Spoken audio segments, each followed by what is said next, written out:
आमोदनी हिंदी साहित्य UGC net JRF channel में आपका स्वागत है। फिर से एक बार हम चर्चा कर रहे हैं भारतीय काव्य शास्त्र पर। भारतीय काव्य शास्त्र पर अब तक की कक्षाओं में हमने चर्चा की थी काव्य लक्षण पर कि काव्य लक्षण क्या होता है। अब हम नया टॉपिक जो यूजीसी नेट जेआरएफ सिलेबस का एक भाग है उसे शुरू करने जा रहे हैं, जो भारतीय काव्य शास्त्र का ही एक टॉपिक है, काव्य के तत्व। जैसा कि आप जानते हैं, इससे पहले हमने जो काव्य लक्षण आपको बताए थे उसमें संस्कृत के काव्य लक्षण, अंग्रेजी के काव्य लक्षण और हिंदी के काव्य लक्षण आए थे। उनकी कुछ भाग की हमने आपको पुनरावृत्ति भी करा दी थी। अब हम नया टॉपिक जो शुरू करने जा रहे हैं वह है काव्य के तत्व। तत्व अगर हम अंग्रेजी में बोले, इंग्लिश में बोले, what is the meaning of तत्व इज़ एलिमेंट। जब आपने सुना होगा कि कोई भी वस्तु कई तत्वों से मिलकर बनी होती है, जैसे कि उसमें कई तत्वों का एक रोल होता है कि कोई भी वस्तु किस किस चीज़ से मिलकर बनी है, कौन कौन से तत्व उसमें इस्तेमाल हुए हैं। कुछ प्राकृतिक भी होते हैं, कुछ मानव निर्मित भी होते हैं। तो ऐसे ही जो तत्वों से मिलकर बनी कोई वस्तु होती है, ऐसे ही हम यहाँ पे चर्चा करने जा रहे हैं काव्य के तत्व। तो काव्य के तत्व अगर हम यहाँ पे ले, what are the elements of poetry, तो जो एलिमेंट्स ऑफ पोएट्री है, काव्य के तत्व है, तो वो क्या होगा? वे तत्व जिनसे मिलकर काव्य की रचना होती है या कविता बनती है। कोई भी कवि जब कविता की रचना करता है या काव्य की रचना करता है, आप सभी जानते हैं, वह कुछ तत्वों को जोड़ता है आपस में। उन तत्वों को जोड़ने के बाद एक कविता बनती है और वो कविता हम सबके सामने आती है। यहाँ पर हम आपको यह सरल भाषा में इसलिए समझा रहे हैं ताकि एग्ज़ाम में अगर ये आए तो आप इसे अच्छे से अटेंड कर सके क्वेश्चन को। तो आगे बढ़ते हुए हम जानेंगे, जैसे कि हमने आपको परिभाषाएं पहले भी बताई थी, किंतु यहाँ पे परिभाषाएं दोबारा बताने का, जो काव्य लक्षण है दोबारा बताने का हमारा यहाँ पे एक मकसद है। वो मकसद क्या है कि जो कवियों ने काव्य की जो परिभाषा है, काव्य लक्षण दिए थे, तो काव्य लक्षण क्या थे? वो भी तो किन्हीं तत्वों से मिलकर ही बने थे। तो यहाँ पे पहले हम आपको कुछ काव्य लक्षणों का, काव्य की परिभाषा को दोबारा दोहरा देते हैं आपके सामने, ताकि आगे समझने में आपको आसानी हो, सरलता से आप समझ सके। तो जैसे कि पहले आप देख सकते हैं कि वाक्य रसात्मक काव्यम, ये हमने आपको पहले भी बताया था।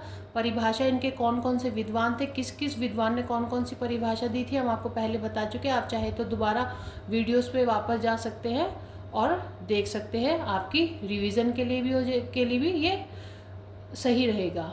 दूसरा है रमणीयार्थ प्रतिपादकः शब्दः काव्यम। तीसरी परिभाषा, जैसा कि आप देख सकते हैं बोर्ड पर यहाँ पे दी हुई है, सत्य की अपने मूल चारुत्व में अभिव्यक्ति काव्य है। वहीं चौथी परिभाषा देखेंगे आप तो देखिए क्या लिखा है, शब्द अर्थ अथवा दोनों की रमणीयता से युक्त वाक्य रचना काव्य है, जिसमें शब्द भी हो अर्थ भी हो, या दोनों ही हो कि रमणीयता से युक्त। जब दोनों मिल जाते हैं तो उसमें एक रमणीयता आ जाती है। वाक्य रचना, जब वाक्य बनता है, वाक्य की रचना होती है, तो वह क्या है? काव्य है। अब हम आगे बढ़ते हैं काव्य के तत्व। तो देखिए बोर्ड पे साइड में लिखा हुआ एक तरफ, काव्य के कुछ प्रमुख तत्व है, जैसा कि शब्द तत्व आता है, अर्थ तत्व है, तीसरा है भाव तत्व, कल्पना तत्व, बुद्धि तत्व। ये है कल्पना के तत्व। इनके भी कुछ उपभाग है कि कौन कौन से तत्व को हम किस किस तत्व के अंदर रखेंगे। जैसे बुद्धि तत्व के अंदर कौन कौन से तत्व आएंगे, कल्पना तत्व के अंदर कौन कौन से तत्व आएंगे, भाव तत्व के अंदर कौन कौन से तत्व आएंगे, अर्थ तत्व के अंदर, शब्द तत्व के अंदर कौन कौन से तत्व आएंगे, ये हम आपको आगे की कक्षा में बताएंगे, या इसी कक्षा में हम आपके साथ जिक्र करने जा रहे हैं। आगे की कक्षा हमारी जब होगी तो उस पर एक बड़ी कक्षा होगी इन्हीं के ऊपर, परंतु आज हम आपको इसका एक परिचय करा रहे हैं। In English I can say, so I am giving you an introduction of these all.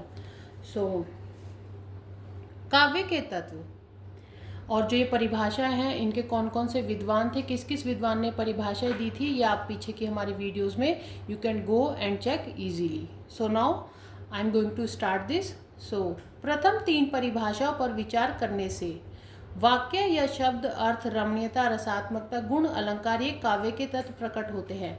अगर आप पहले की जो परिभाषा जैसे वाक्य रसात्मक काव्यम, रमणीयार्थ प्रतिपादकः शब्द काव्यम, इनको देखें तो इनमें क्या है, आप देखेंगे कि इसमें अगर हम परिभाषा पर विचार करें तो आप देखेंगे शब्द, अर्थ, रमणीयता जैसे रमणीयार्थ प्रतिपादका, रसात्मकता वाक्य रसात्मक, गुण, अलंकार ये काव्य के तत्व प्रकट होते हैं। इनमें रस, गुण और अलंकार रमणीयता के ही विभिन्न साधनों के रूप है। रमणीयता का अर्थ है कि किसी चीज़ में रस भर देना। रमणीय आप समझते हैं ना, किसी चीज़ को देख के जब हम खुश होते हैं, उसकी सौंदर्यता को देख के खुश होते हैं, सौंदर्य को देख के, तो उसे रमणीयता बोलते हैं। तो इसमें क्या है कि जो रस है, गुण है और अलंकार है। अलंकार जैसे कि आप समझते हैं क्या है, भूषण होते हैं। जैसे औरत के गहने होते हैं, ऐसे कविता के लिए अलंकार क्या होते हैं, भूषण होते हैं, गहने होते हैं। रमणीयता के ही विभिन्न साधनों के रूप में है। वहीं जो तीसरी परिभाषा है, सत्य के अपने मूल चारुत्व में अभिव्यक्ति काव्य है। इसमें क्या है, सत्य, चारुत्व और अभिव्यक्ति ये तत्व निकलते हैं। अगर हम इन कविताओं को तोड़ते हैं तो हम देखेंगे कि इसमें कई तत्व निकलते हैं। जैसे सत्य के अपने मूल चारुत्व में अभिव्यक्ति काव्य है। अगर हम इस परिभाषा को तोड़े तो इसमें क्या है, सत्य, चारुत्व और अभिव्यक्ति एक्सप्रेसिंग क्या है, तत्व निकलते हैं। वहीं अगर आगे की जो परिभाषा है यहाँ पे हमने लिखी नहीं है, अभी हम आपको बता देते हैं। तो आपके लिए हमने एक कविता और यहाँ पे लिख दी है, जैसा कि आप बोर्ड पे देख सकते हैं कि काव्य कल्पना और अनुभूति से गृहीत सत्य रमणीय शब्दों में अभिव्यक्ति है। तो यहाँ पे जो ये परिभाषा, वो परिभाषा क्या कहती है, कल्पना, अनुभूति, सत्य शब्द आदि तत्व पूर्ववर्ती लक्षणों के समान विद्यमान है। यहाँ पे शब्द, अर्थ, सत्य, आनंद, रमणीयता, कल्पना, विचार, अनुभूति, अभिव्यक्ति, कला, रस, गुण, अलंकार आदि सभी बातें आ जाती है। तो इन्होंने काव्य के तत्व क्या क्या बताए हैं, कल्पना बताई है, अनुभूति बताई है और सत्य बताया है और रमणीय शब्द बताया है। तो आगे बढ़ते हैं अब हम,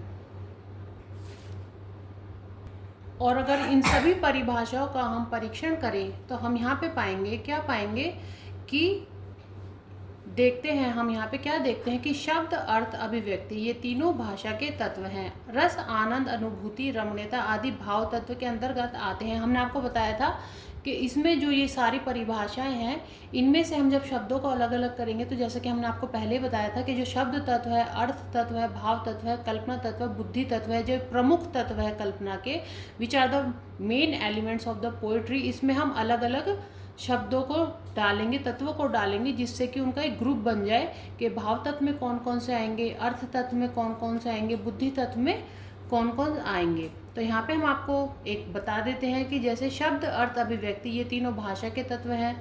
रस, आनंद, अनुभूति, रमणीयता ये भाव तत्व के अंतर्गत आते हैं। रमणीयता, कला, अभिव्यक्ति, कौशल आदि कल्पना तत्व के अंदर आते हैं। आप जानते हैं कि जो पोएट्री है वो बिना कल्पना के हो ही नहीं सकती। कल्पना क्या है, वो तो इन पांचों तत्वों के बिना नहीं हो सकती, किंतु जो कवि है उसका कल्पनात्मक होना बहुत आवश्यक है। इमेजिनेशन, क्यों, क्योंकि जो इमेजिनेशन है वही काव्य रचना में सबसे ज़्यादा महत्वपूर्ण तत्व होता है। जैसे कि आप देख सकते हैं कि जो प्रकृतिवादी कवि होते हैं, जो छायावाद कवि थे हमारे, उन्होंने रोमांटिक जो कविता लिखी थी वो कल्पना के आधार पर ही लिखी, किसी ने प्रकृति को अपना प्रिय माना। वहीं अगर सूफी काव्य को हम देखते हैं तो उन्होंने क्या किया कि ईश्वर को प्रेमी मान के अपनी कविताओं की रचना की। जैसा कि आप जानते हैं कि जायसी हो गए हमारे, कितने ऐसे कवि हैं जिन्होंने प्रकृति को अपना प्रियतम माना, किसी ने ईश्वर को अपना प्रियतम माना और वो कविताएं लिखते चले गए। ऐसे ही इन सबको अगर संगठित कर दे, जो शब्द हमने आपको बताए थे, इन सबको अगर हम संगठित कर दे, एक जगह इकट्ठा कर दे, तो कल्पनात्मक अभिव्यक्ति के रूप में प्रस्तुत करना बुद्धि और विचार तत्व का कार्य है। जैसे हमने आपको बताया कि कल्पना जो है बहुत कलात्मक जो अभिव्यक्ति होती है वो बहुत आवश्यक होती है, परंतु इन सब में व्याप्त रहता है सत्य। और जब आप इन सब को जोड़ देंगे तो सत्य इनमें व्याप्त रहता है। अब सत्य इसमें कैसे व्याप्त रहता है, आप देखते हैं कोई भी कविता या कोई भी कवि जब कविता या काव्य की रचना करता है तो वो अपनी इमेजिनेशन से ही करता है। यह आवश्यक नहीं होता हमेशा कि जो कल्पना है वह सत्य ही हो, किंतु वह कवि के जीवन के बिल्कुल करीब होती है, तो उसके अनुसार वो क्या होती है, सत्य होती है। जो कोई कवि प्रकृति को प्रेमी मानता है या कोई ईश्वर को प्रेमी मानता है, उन सब में कुछ ना कुछ ऐसा कल्पना में ऐसी सत्यता होती है कि जिसके कारण वह उसको सत्य मानकर काव्य की रचना करता है। तो इन सबका जो संगठित, अगर हम इन सबको जोड़ दें तो उसमें क्या होगा कि जो सत्य जो है क्या इन सब में प्रमुख हो जाता है।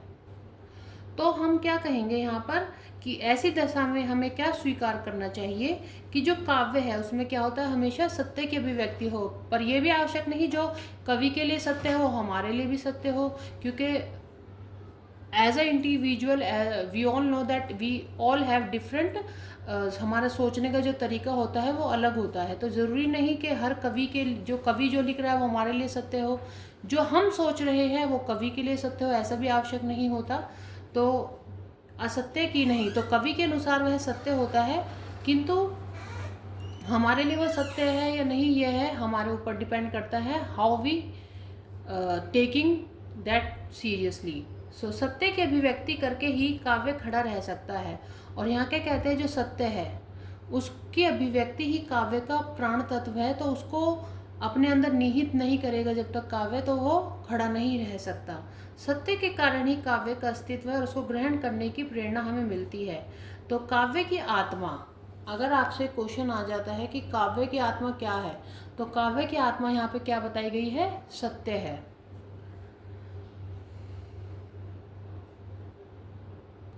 काव्य का जो एक दूसरा तत्व, एक तो सत्य हो गया जिसके बिना कविता नहीं हो सकती, दूसरा क्या है, सौंदर्य है।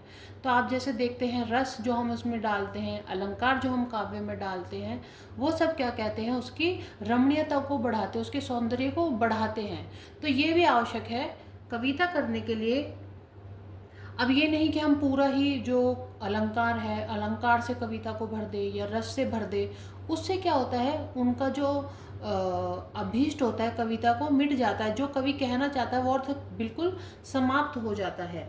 तो कीट्स क्या कहते हैं, अगर हम यहाँ पे अगर सौंदर्य और सत्य को लेके अगर कीट्स की परिभाषा बताए तो कीट्स क्या कहते हैं, तो जो एक कीट्स है, कीट्स ने क्या परिभाषा दी है, तो कीट्स कहते हैं कि beauty is truth, truth is beauty, that is all. वो क्या कहते हैं, जो काव्य के अंदर जो सत्य है वही सौंदर्य है और जो सौंदर्य है वही सत्य है, बस यही काव्य है। और अगर हिंदी में हम देखेंगे, अर्थात सौंदर्य सत्य है और सत्य सौंदर्य है। यह सत्य कवि का सत्य है। सत्य अपने स्वभाव से ही शिव या मंगल रूप होता है, अतः काव्य का जो सत्य है, जो सुंदर है, वह शिव भी है। शिव क्या है, एक मंगल रूप यहाँ पे बताया गया है। इसी युक्ति से काव्य सत्यम शिवम सुंदरम के रूप में कहा जाता है। हिंदी में एक आपने सुनी होगी ये पंक्ति, सत्यम शिवम सुंदरम। तो जैसे कीट्स कहते हैं कि beauty is truth, truth is beauty, that is all. तो हिंदी में भी ये कहा गया जो सत्य है वह शिव है, और शिव क्या है, एक मंगल रूप है, और वही क्या है, सुंदर है। तो काव्य का जो सत्य है, जो सुंदर है, वह शिव भी है। इसी युक्ति से काव्य सत्यम शिवम सुंदरम के रूप में कहा जाता है। दोबारा हम एक बार आपको बता देते हैं कि सौंदर्य सत्य है और सत्य ही सौंदर्य है। यह सत्य कवि का सत्य है। सत्य अपने स्वभाव से ही शिव या मंगल रूप भी होता है, अतः काव्य का जो सत्य है, जो सुंदर है, वह शिव भी है। इसी युक्ति से काव्य सत्यम शिवम सुंदरम के रूप में कहा जाता है।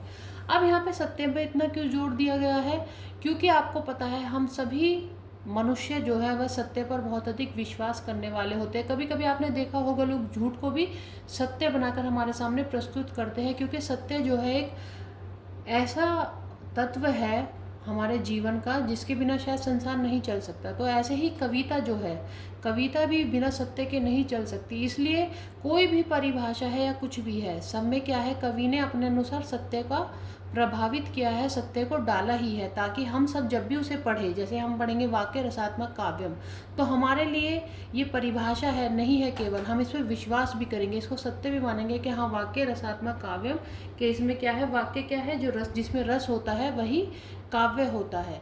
ऐसे ही सत्य की मूल चारुत्व में अभिव्यक्ति काव्य है। रमणीयात् प्रतिपादका शब्द काव्यम।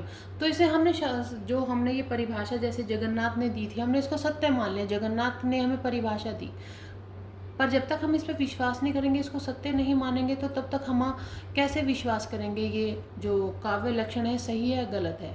जब भी कवि अपनी कोई कविता लिखता है तो सत्य को देना उसका धर्म होता है और उसे मानना हमारा